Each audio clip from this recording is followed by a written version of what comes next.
Hello दोस्तों, कैसे हो आप सब। मैं हूं Rahil Singhal, all India rank holder, CMA inter and CMA final. तो आज की इस वीडियो में मैं अपने सारे सीए दोस्तों के लिए एक बहुत ही गुड न्यूज लेकर आया हूं। जो भी स्टूडेंट सीए एग्जाम्स की तैयारी कर रहे हैं ना, उनके मन में ये तो रहता है कि भैया मैं प्रीवियस ईयर क्वेश्चंस को सॉल्व तो करूं, लेकिन जब सॉल्व करने बैठता हूं तो क्वेश्चंस के लेंथ को देखकर डर जाता हूं और समझ में नहीं आता है कैसे अकेले सॉल्व करूंगा। तो इस प्रॉब्लम को मैंने सॉल्व कर दिया है कॉस्ट एंड मैनेजमेंट अकाउंटिंग के लिए। कॉस्ट एंड मैनेजमेंट अकाउंटिंग के लिए मैं आपके लिए लेके आया हूं आईसीएआई के सारे previous year solution and that too chapter wise. तो हर एक वीडियो में आपको एक क्वेश्चन, दो क्वेश्चन, तीन question, depending on the length of the question आपको सोल्यूशन मिलेगा।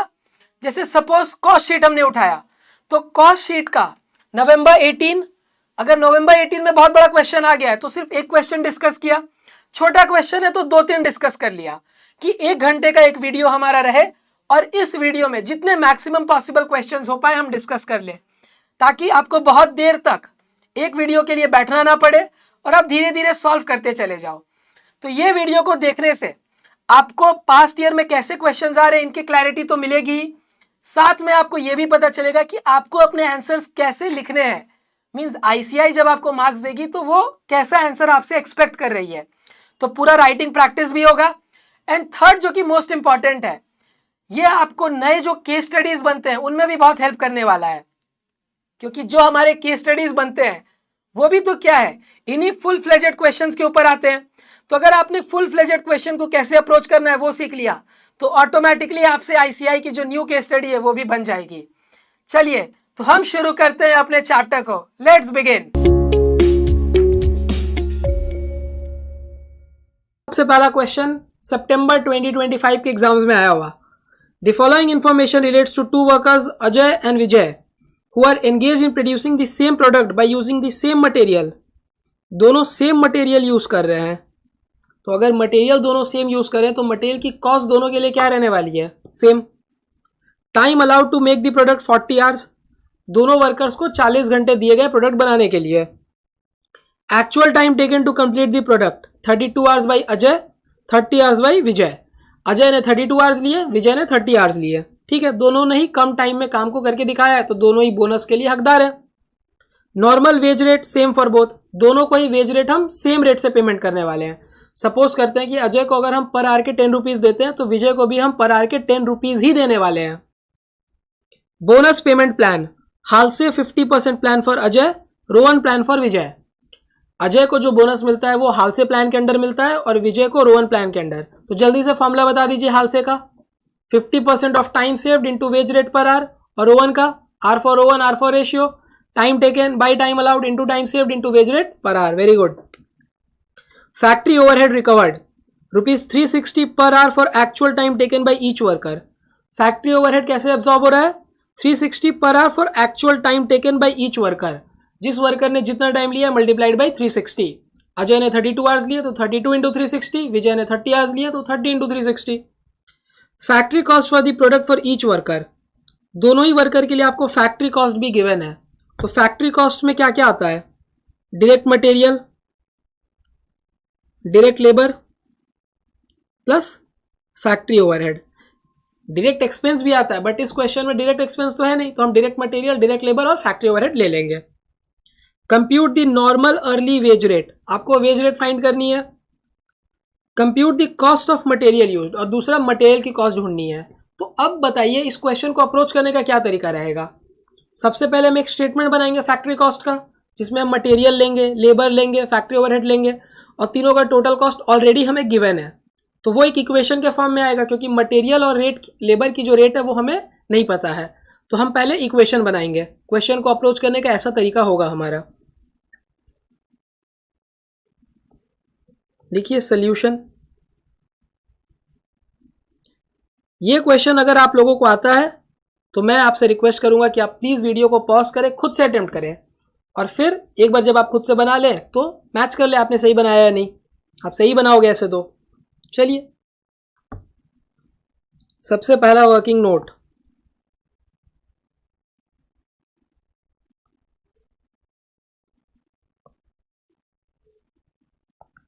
Late the cost of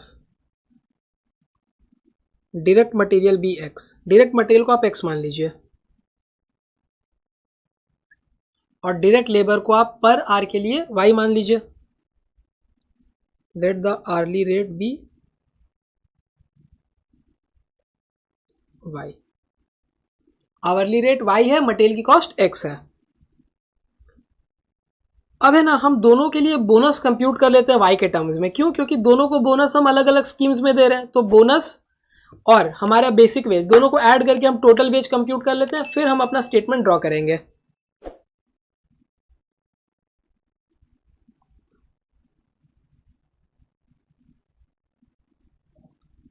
computation of direct labour cost.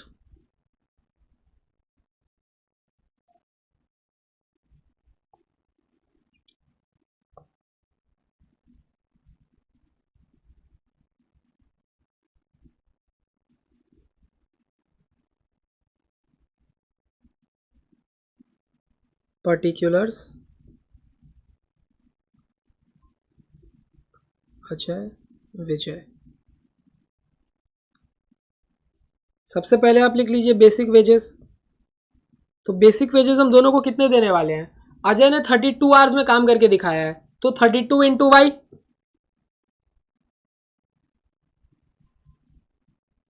और विजय ने 30 आवर्स में, तो 30 इंटू वाई। बोनस, अजय को हम देते हैं बोनस अंडर हालसे स्कीम। तो अजय ने टाइम कितना सेव किया? आप देखिए 40 आवर्स थे, अजय ने 32 आवर्स में काम किया, that means he has saved 8 hours. तो 50% of 8 hours into wage rate है वाई, तो 50 into 8 into Y divided by 100, 4y।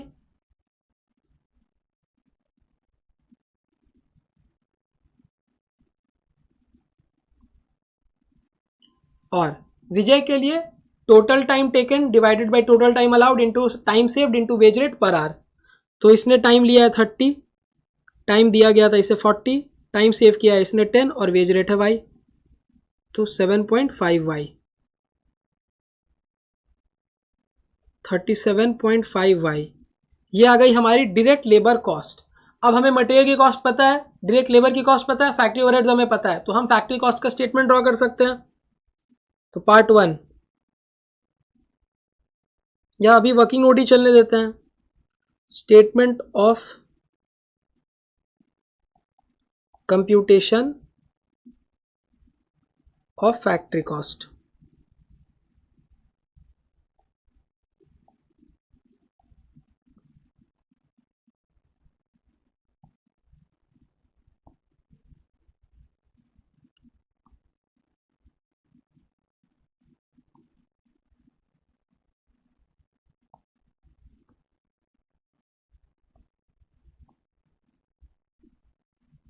Particulars Ajay Vijay. Direct material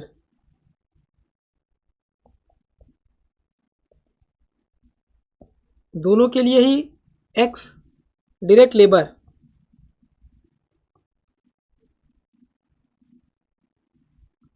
Ajay के लिए 36y, विजय के लिए 37.5y।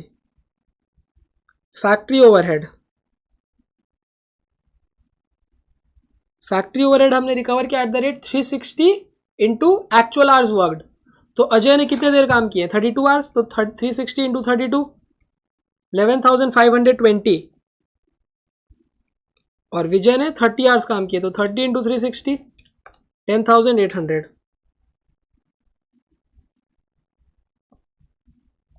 तो हमारी कॉस्ट आ जाएगी x प्लस 36y प्लस 11,520, और इसमें x प्लस 37.5y प्लस 10,800। और हमें क्वेश्चन में टोटल फैक्ट्री कॉस्ट भी गिवन है, दोनों के लिए 1,24,800। तो हम अब यहां से एक इक्वेशन बना सकते हैं, x plus 36y plus 11,520 is equal to 1,24,800, क्योंकि दोनों ही वर्कर्स के लिए जो हमारी टोटल फैक्ट्री कॉस्ट है वो नंबर टर्म्स में भी गिवन है कि 1,24,800 है, तो हमने यहाँ लिखा 1,24,800। सेकेंड वर्कर के लिए भी same, x plus 37.5y plus 10,800 is equal to 1,24,800। तो बस अब आपको लगाना है साइमल्टेनियस लीनियर इक्वेशन, जो कि हमने जूनियर क्लासेस में पढ़ा था। ये प्लस है तो इधर जाके माइनस हो जाएगा, ये प्लस है तो ये भी इधर जाके माइनस हो जाएगा। तो x plus 36y is equal to 1,24,800 less 11,520 comes to 1,13,280. Second equation, x plus 37.5y is equal to 1,14,000.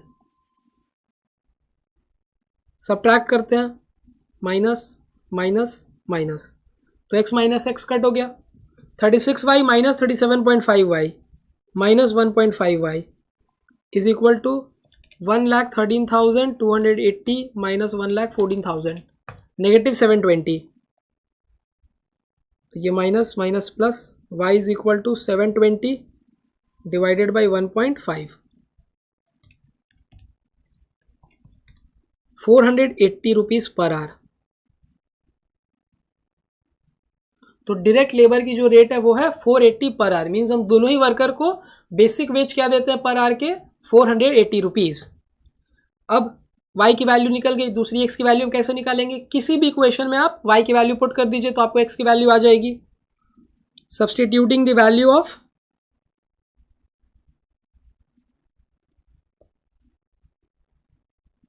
y in equation 1,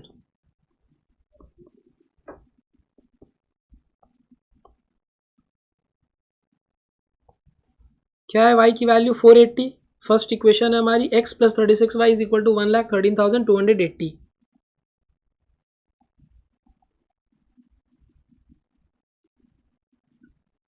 x plus 36 into 480 is equal to 1,13,280। x plus 480 into 36 17,280,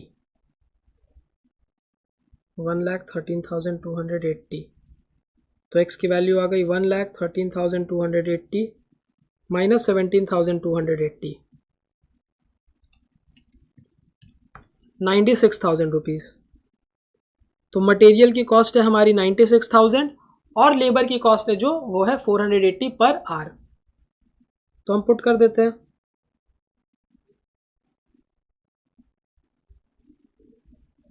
part 1 wage rate is equal to 480 per hour और second cost of material is equal to 96,000।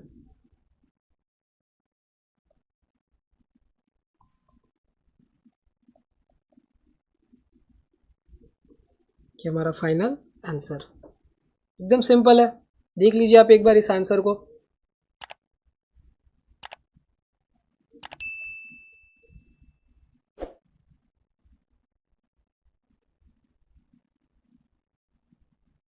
चलिए अब हम आगे बढ़ते हैं।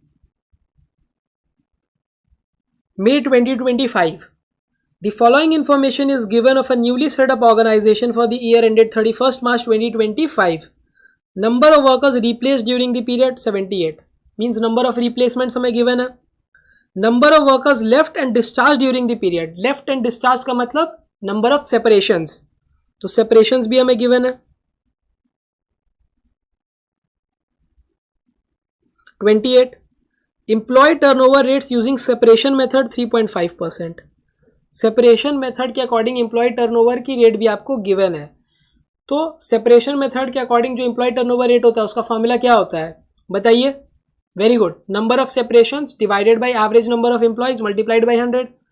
तो separation की amount आपको गिवन है टर्नओवर की, और नंबर ऑफ सेपरेशंस भी आपको गिवन है, तो वहां से आप क्या ढूंढ सकते हो? Average number of employees required. Compute the employee turnover rates using replacement method and flux method. तो रिप्लेसमेंट मेथड के लिए नंबर ऑफ रिप्लेसमेंट्स तो मेरे पास हैं but average number of employees नहीं है, वो मेरे को कहाँ से मिलेंगे? इस इक्वेशन से। फिर एक बार मेरे को एवरेज नंबर ऑफ एम्प्लॉयज मिल गए तब तो फिर ये क्वेश्चन एकदम ईजी है। चलिए सोल्यूशन लिखिए।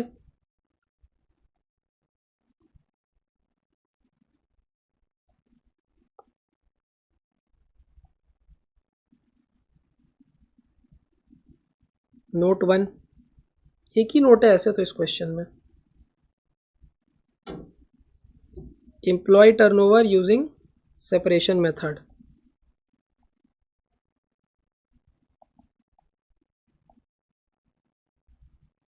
is equal to number of separations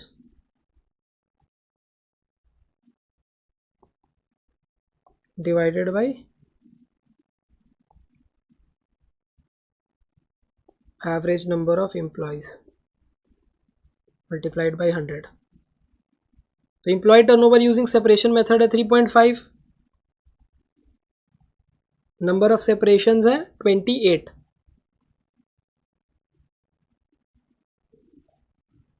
ये इंटू 100 की जगह आप डायरेक्टली इधर परसेंटेज की साइन लगा दीजिए, एक ही बात है। एवरेज नंबर ऑफ एम्प्लॉयज, तो average number of employees is equal to 28 by 3.5%।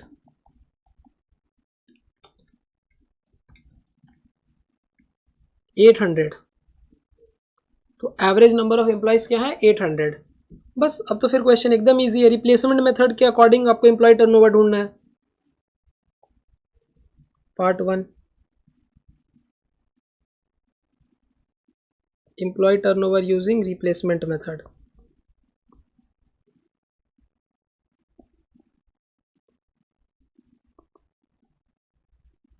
number of replacements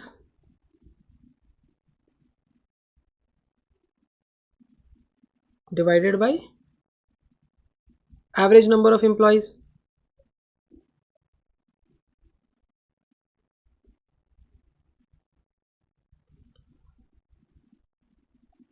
तो नंबर ऑफ रिप्लेसमेंट्स है 78, 78 upon 800 into 100, 78 divided by 800 multiplied by 100, 9.75%। फिर सेकंड हमें निकालना है according to the flux method. तो फ्लक्स मेथड के दो फॉर्मूले हैं। एक फॉर्मूला होता है हमारा number of separations plus number of accessions divided by average number of employees. ये तो नॉर्मल फॉर्मूला है, बट आईसीएमआई क्या करती है ना, एक दूसरा फॉर्मूला यूज करती है, half into number of separations plus number of accessions divided by average number of employees. तो अगर आप आईसीएमआई के स्टूडेंट हो तो आप सेकंड वाला फॉर्मूला यूज करो, वही रिकमेंडेड है आपके लिए। Number of separations plus number of accessions divided by average number of employees।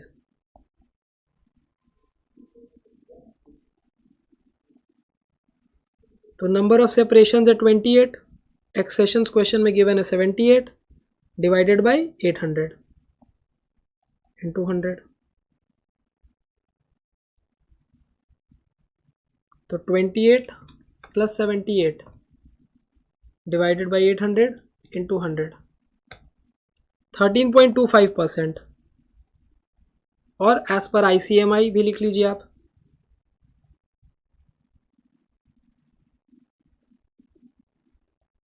Half into number of separations plus number of एक्सेशंस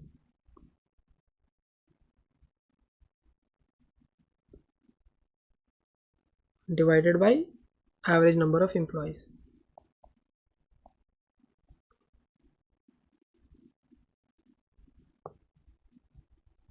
तो हाफ इंटू 28 प्लस 78 बाई 800,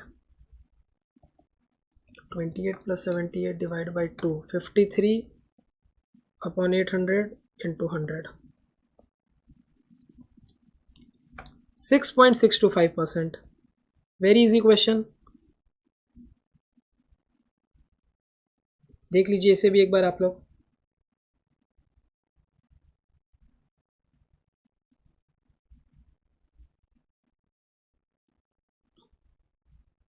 मे 25 में ना एक दूसरा क्वेश्चन भी आया है, वो देखते हैं। वो अच्छा क्वेश्चन है, प्लीज आप मार्क कर लीजिए, इंपॉर्टेंट, ये एक अच्छा इंपॉर्टेंट क्वेश्चन है।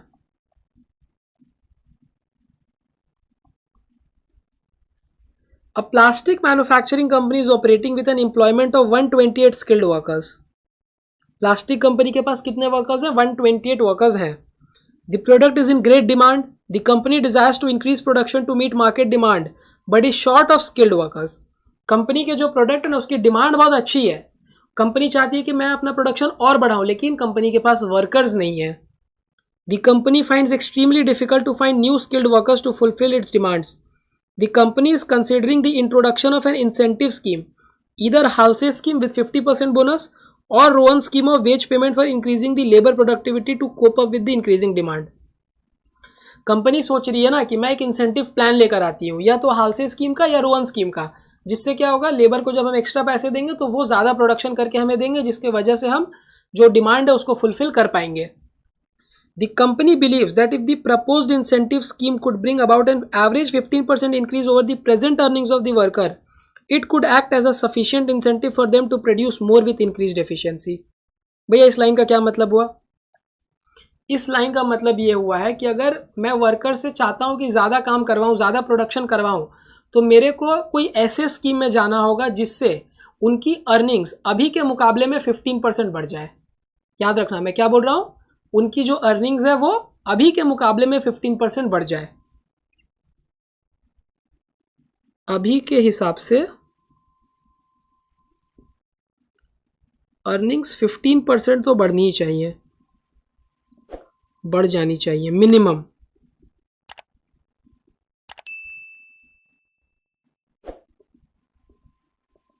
तभी वो हमें क्या करेंगे, प्रोडक्शन करके देंगे।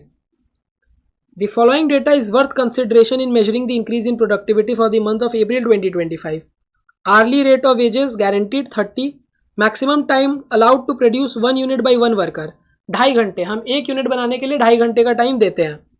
Number of working days in the month 25. Number of workers per day of each worker 8. Her worker 8 घंटे काम करता है एक दिन में, और एक महीने में 25 दिन काम करता है। Actual production during the month 12,500. Actually में कितना प्रोडक्शन हुआ है? 12,500. Calculate the effective rate of earnings under the Halsey scheme and Rowan scheme. तो अगर हालसे स्कीम और रोहन स्कीम की बात हो रही है तो इसका मतलब ज़रूर कुछ ना कुछ टाइम सेव हो रहा होगा, तभी तो हालसे भैया और रोहन भैया हमारे पिक्चर में आएंगे ना। टाइम सेव नहीं होगा तो हम बोनस नहीं देंगे। तो सबसे पहले आप कंप्यूट करिए कि आपने एक्चुअल टाइम कितना लिया है प्रोडक्शन करने में, और वर्सेस आपको कितना टाइम दिया गया था प्रोडक्शन करने के लिए।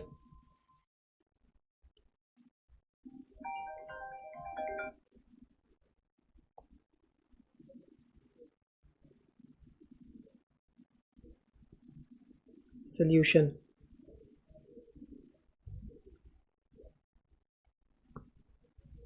सबसे पहले हम अपने नोट्स बनाते हैं, वर्किंग नोट्स।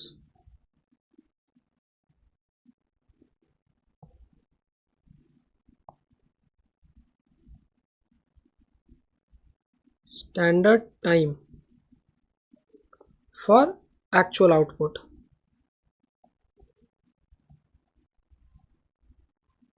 हमारा जो एक्चुअल आउटपुट है उसके लिए स्टैंडर्ड टाइम कितना लगेगा। तो एक्चुअली में हमने कितने यूनिट्स प्रोड्यूस किए? 12,500 यूनिट्स, और एक वर्कर को हम 2.5 घंटे देते हैं प्रोडक्शन करने के लिए। तो 12,500 मल्टीप्लाइड बाई 2.5, 12,500 इंटू 2.5, 31,250, और यही हमारा क्या बन जाएगा, टाइम अलाउड। इतना टाइम हमने दिया वर्कर्स को। अब हम चेक करते हैं कि वर्कर्स ने कितना टाइम लिया। Time taken bye workers,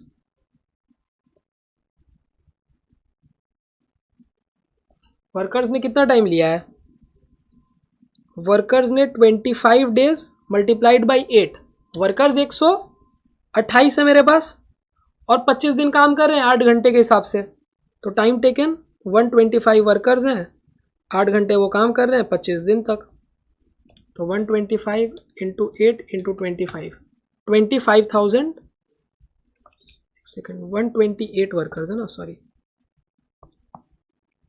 128 into 8 into 25, 25,600 hours. तो काम करने के लिए दिए गए 31,250 आवर्स, काम होने में लगे सिर्फ और सिर्फ 25,600 आवर्स, तो टाइम सेव्ड मिल जाएगा अब यहां से। टाइम सेव्ड 31,250 माइनस 25,600,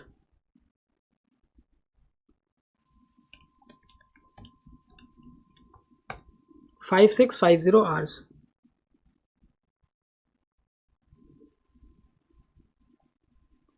अब हम क्वेश्चन को अप्रोच कर सकते हैं। सबसे पहला, calculate the effective earnings under Halsey scheme and Rowan scheme. कोई दिक्कत नहीं है, पार्ट 1।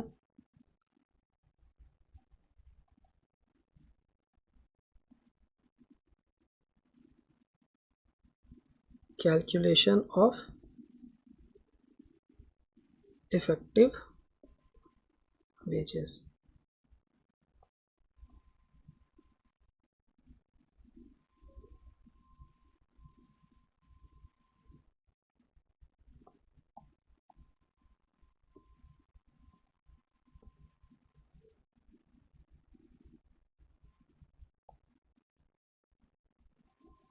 particulars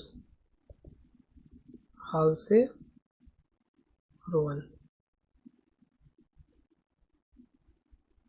सबसे पहले हम ले लेते हैं बेसिक वेजेस।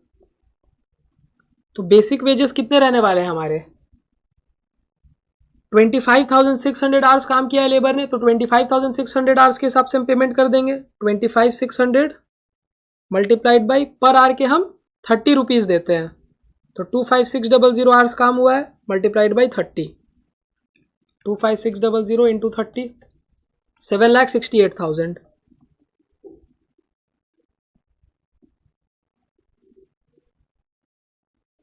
फिर हम देंगे बोनस। हाल्से स्कीम के under 50% of time saved into wage rate per hour, तो 50% of time saved, time saved कितना है हमारा 5650 multiplied by wage rate 30, 5650 into 30 into 50%, 84,750। और रोहन स्कीम के under time taken by time allowed into time saved into wage rate per hour, तो time taken है 25600 hours, time allowed है 31250, multiplied by time saved 5650 into wage rate per our 30, 25600 divided by 31250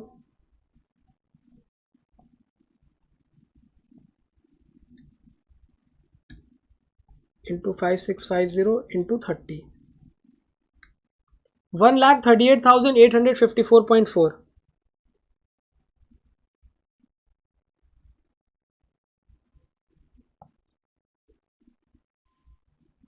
तो 7,68,000 plus 84,750, 8,52,750।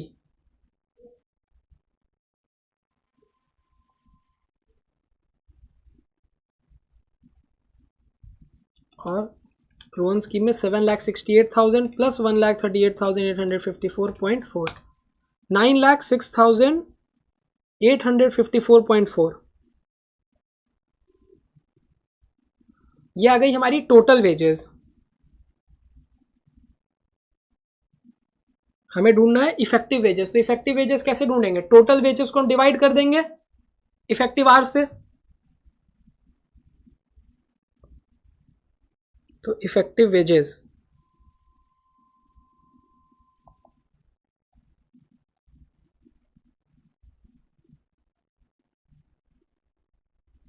हाल्से scheme में ₹8,52,750 divided by 25,600,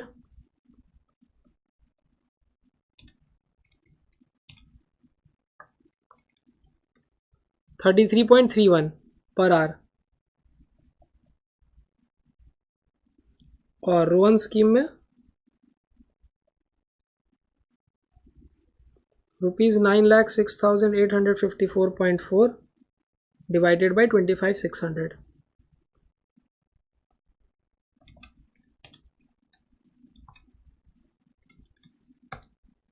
35.424।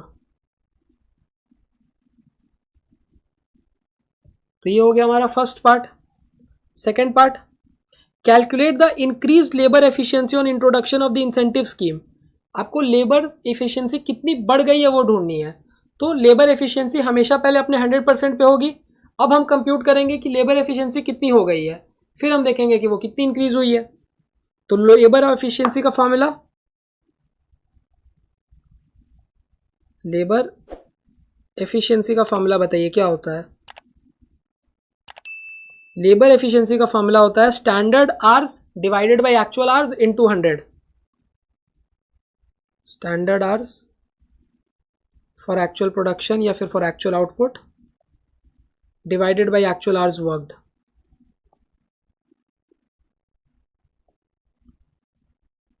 Worked into 100। तो standard hours कितने थे, मैंने labour को कितने टाइम दिए थे करने के लिए, 31250 आवर्स, बट उसने काम 25,600 में ही करके दिखाया। 25,600 आवर्स में ही उसने काम को किया, मल्टीप्लाइड बाई 100। तो 31250 डिवाइड बाई 25,600 इंटू 100, 122.07%। इसका मतलब कि लेबर की एफिशिएंसी कितनी बढ़ गई है, 22.07%। पहले 100% पे थी, अब 122% हो गई है। तो that means the labour efficiency has been increase by 22%। लिख लीजिए, therefore labour efficiency has been increased by 22.07%। Simple. फिर आगे part 3, calculate the savings to the plastic company in terms of direct labour cost per unit under both the schemes. कितनी savings हुई, savings कैसे हमें पता चलेगा। मान लेते हैं कि अगर लेबर जो है ये पूरा काम करके देते, जो इन्होंने 12,500 यूनिट्स बनाए हैं, मैं क्या सोच के चल रहा था कि मेरे को कितना पैसा देना पड़ेगा, 12,500 यूनिट्स का 2.5 घंटे के हिसाब से मैं सोच कर चल रहा था 9,37,500 रुपीज दूंगा। स्टैंडर्ड वेजेस कितने बनते हैं आप खुद कंप्यूट करिए। Part 3, standard wages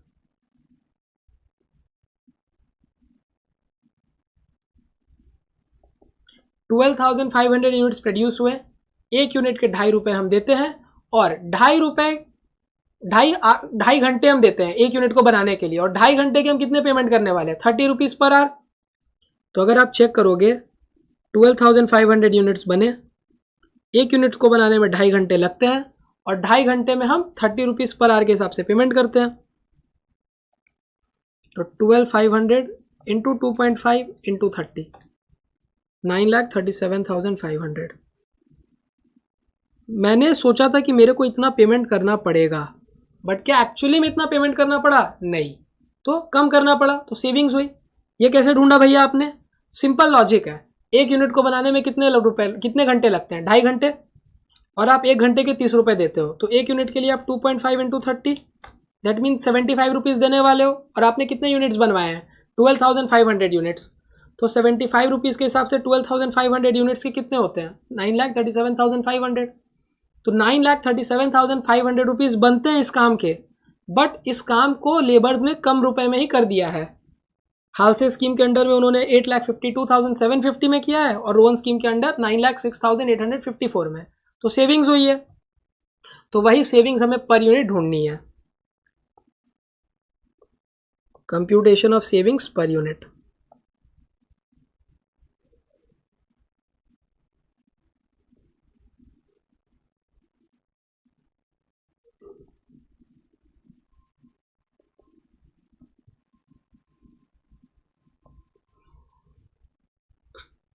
particulars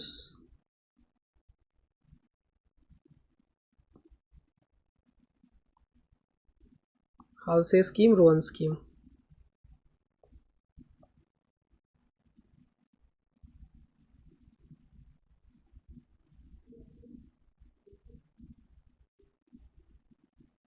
standard wages,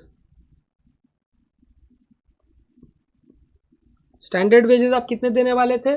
2.5 hours काम होता, पर आवर के आप 30 rupees, that means per unit आप 75 देते और 12,500 यूनिट्स बनकर तैयार हुए हैं, तो आप 9,37,500 रुपीज़ देने का मन बना चुके थे। बट एक्चुअली में तो वेज कम लगा है, less actual wages. Actual wages आपका लगा है 8,52,750 हाल से स्कीम में, और रोहन स्कीम में 9,06,854.4, 9,06,854.4,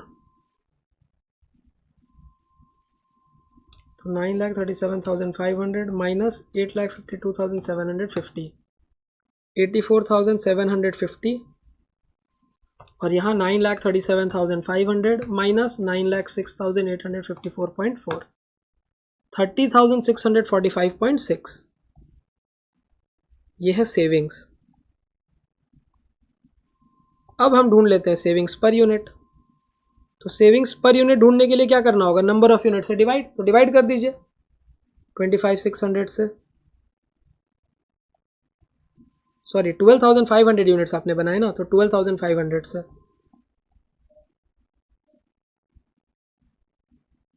12,500, 84750 डिवाइडेड बाई 12,500, 6.78, और यहाँ पर 3645.6 डिवाइडेड बाई 12,500, 2.45। तो इतने रुपए की सेविंग्स होने वाली है per unit. Part 4, advise the company about the selection of the scheme to fulfil their assurance. Company को बताइए कौन सी स्कीम उन्हें फुलफिल करनी चाहिए। तो देखिए, प्राइमा फेसा देख के क्या लगेगा? प्राइमा फेसी देख के हम लोगों को ये लगेगा कि हाल से स्कीम में 8,52,750 रुपीज़ का कॉस्ट आ रही है और रोहन स्कीम में 9,06,854 रुपीज़ की कॉस्ट आ रही है। तो कंपनी के लिए बेनिफिशियल क्या है कि हाल से स्कीम में दे दो। प्राइमा फेसी देख के ये लगेगा, बट क्या एक्चुअली में ये होना चाहिए? नहीं।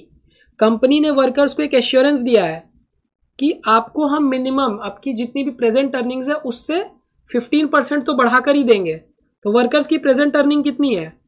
128 वर्कर है, 25 दिन काम करते हैं वो, और हर दिन 8 घंटे काम करते हैं और 30 रुपये पर घंटे वो लेते हैं। तो इन सबको मल्टीप्लाई आप करिएगा तो आप देखिएगा कि आ रहा है ये amount 7,68,000।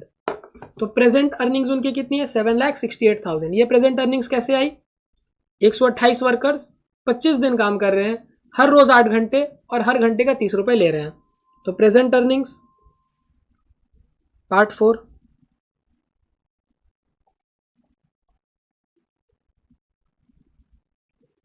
Present earnings 128 workers, 25 days वो काम कर रहे हैं, 8 आवर्स एवरी डे, ₹30 पर आवर। तो ये अमाउंट आ रहा है 7,68,000। तो मेरे को बेयर मिनिमम कितना देना होगा? इससे 15% बढ़ा के plus increase at the rate 15%, ये तो मिनिमम है। तो 7,68,000 इंटू 15%, 1,15,200,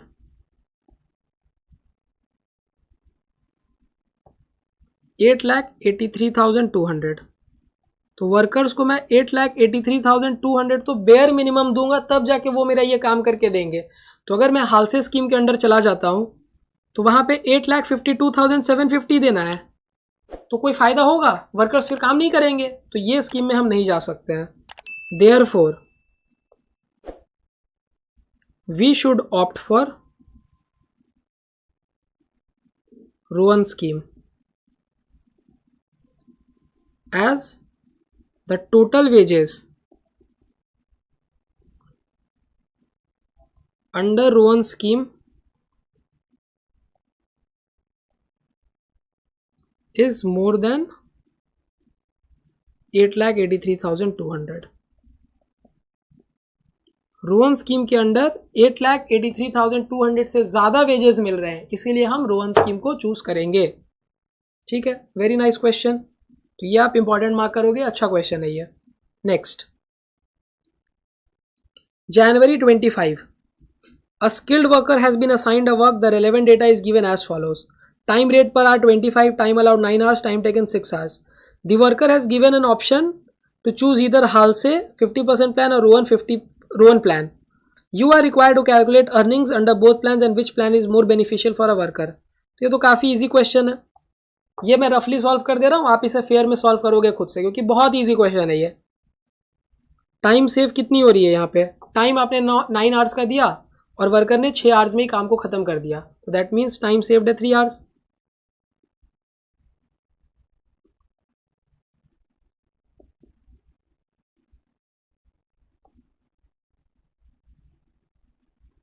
Solution.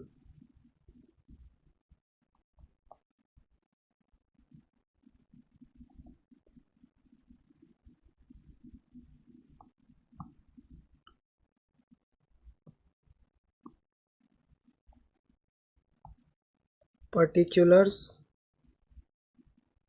Halsey scheme और Rowan scheme.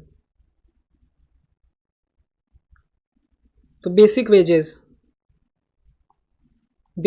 हम कितने देंगे? 25 रुपीज़ पर आवर, और 6 आवर्स काम हुआ है तो 25 इंटू 6 150. यहाँ पर भी 150. ये हो गया हमारा बेसिक वेजेस. बोनस हालसे स्कीम के अंडर हम देने वाले हैं 50% of time saved into wage rate. तो 50% of time saved 3, veg rate है 25, तो 50 इंटू 3 इंटू 25 डिवाइड बाई 100 37.5. और रोवन स्कीम में time taken 6 divided by time allowed 9 multiplied by time saved 3 multiplied by veg rate per hour. तो 6 by 9 into 3 into 25 50 rupees.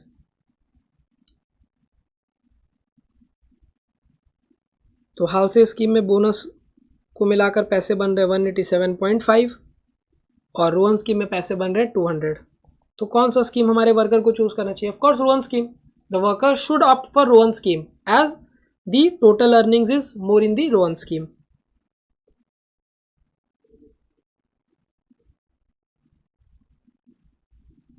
should opt for